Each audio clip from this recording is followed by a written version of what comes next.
Now, it is our tradition to invite typically one of our former students to give a speech to the new graduates and family and friends. And this year, it is our pleasure to have Nelson Ray to speak. Nelson is currently a senior staff research scientist at OpenDoor, an online company that sells residential real estate and is responsible for computer vision application in the company. He has been in numerous roles at this company, and most recently head of data science and head of research. And he has developed housing valuation models and large-scale survival models for liquidity estimation. Prior to OpenDoor, he was a quantitative analyst at Google and a software engineer at Meta Markets. He holds a BS in mathematics 2008 and a master's 2009, a PhD 2013 in statistics from Stanford University. Please join me in welcoming Nelson to the podium. Yay.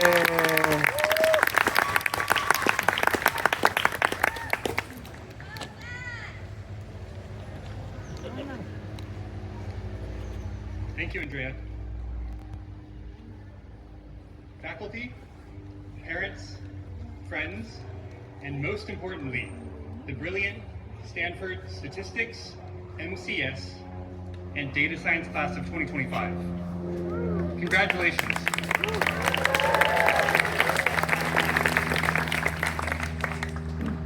It is truly an honor to address you. Now please join me in a huge round of applause for everyone who supported you on this journey. Yeah.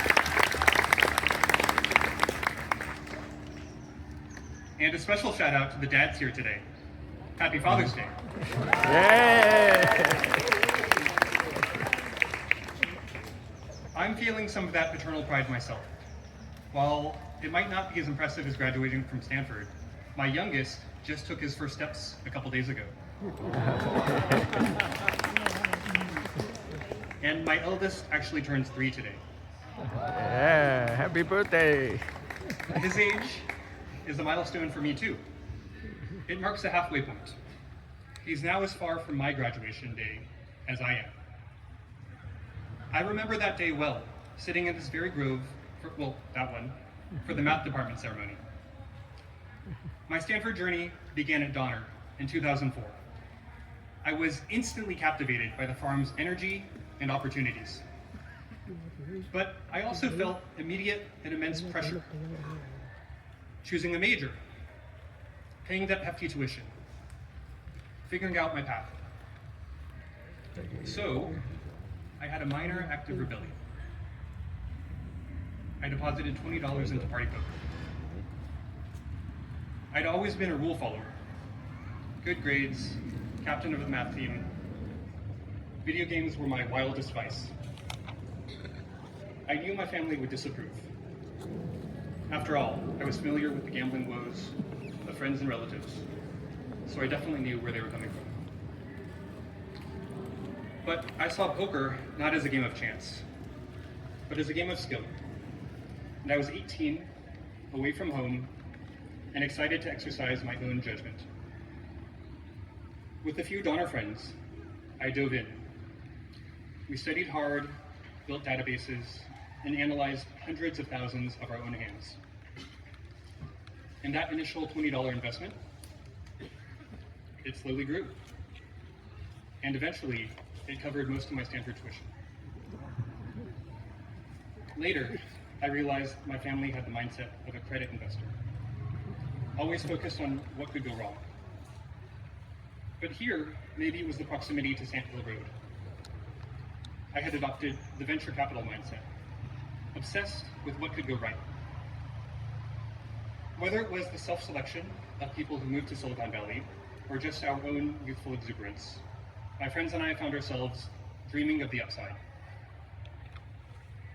Sitting at your Stanford graduation, you already appreciate the value of hard work and collaborating with your fellow classmates.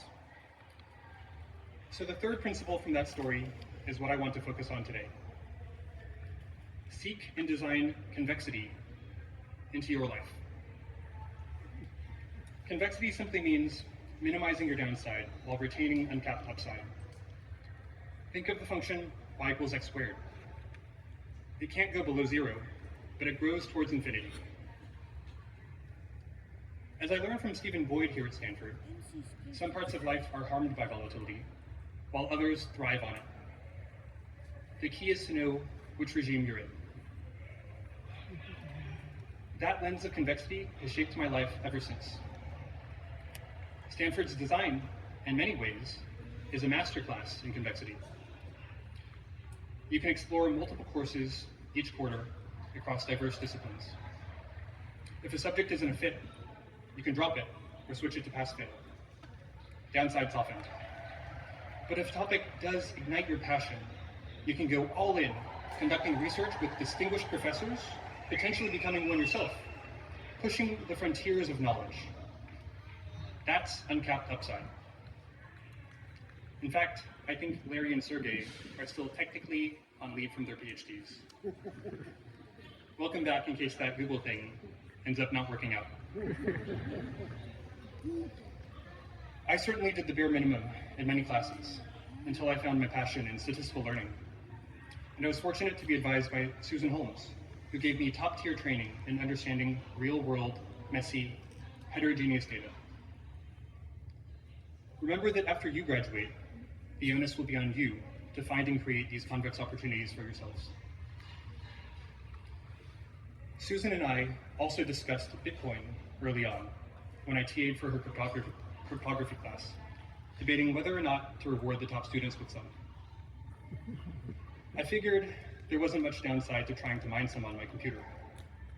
However, I was annoyed by the heat generated and the louder fans, so I stopped after a few days at 1 Bitcoin. Despite the truly minimal downside, I had profoundly misjudged the upside. Convexity was all around me, even when I didn't fully grasp it. After Stanford, I joined Google's AdWords team, a small data science team behind a $50 billion product. In my first week, my manager told me, "If you don't generate a few $100 million in return, you'll be a failure." My plan was to learn from the best, then apply that knowledge at an ambitious startup. When my roommate Ian founded Opendoor, I waited until my skills were needed, then joined as employee number 20. My family saw Google as the iron rice bowl of stability and worried about my giving that up. But I was drawn to the variance. 1 year at a startup offered wildly more variable outcomes than another year at Google. And 5 years later, I was head of data science when Opendoor went public with thousands of employees. Of course, you might call this survivorship bias, and you'd be right. But as Jeff Bezos put it, we humans do tend to overestimate risk and underestimate opportunity. Yes, I do realize the irony of telling Stanford graduates on graduation day to dream bigger. But loss aversion is a deeply ingrained human bias. But you are statisticians, literally experts in bias correction. You have the agency to correct for this bias in your own lives. Graduates, you are at a crossroads. Leaving the farm means departing from a structured life. Classes have prerequisites. You've climbed a defined tree of coursework and skills. Now, in the real world, you're at the base of a foggy mountain, aiming for the summit. The paths are obscured. Each step into the unknown provides more information, but also carries risk. Most people hesitate to take those first steps. But you are not most people. Yes, this means you will fail more. Lowering your decision threshold, as you are well aware, raises your true positive rate, but it also brings more false positives. Many of you, through consistent success, may not have experienced many failures. But as Jensen Huang said here last year, grace in failure is a prerequisite for achieving ambitious goals. Failure is part and parcel of success, and no one counts the failures that got you there. Moreover, big goals are more motivating than modest ones. Now, what kind of goals should you set? Well, the kind of ambition is of course left up to you, be it career, scientific knowledge, family, public service, kingship, or even Olympic gold medals. It is a deeply personal choice and can evolve with stage of life. Whatever it is though, I encourage you to think bigger. And for your friends and families, believe in someone enough to raise their level of ambition. So my charge to you is this: be deliberate, craft opportunities with low downside and unbounded upside. You will feel fear, that's natural.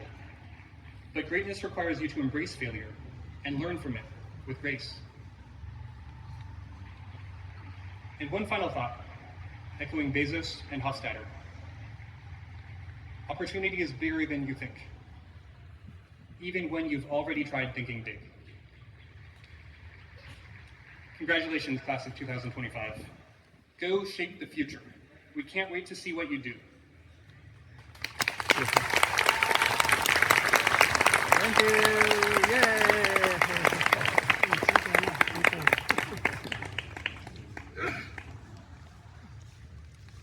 Thank you, Nelson. We will begin the diploma awards with the data science and mathematical and computational science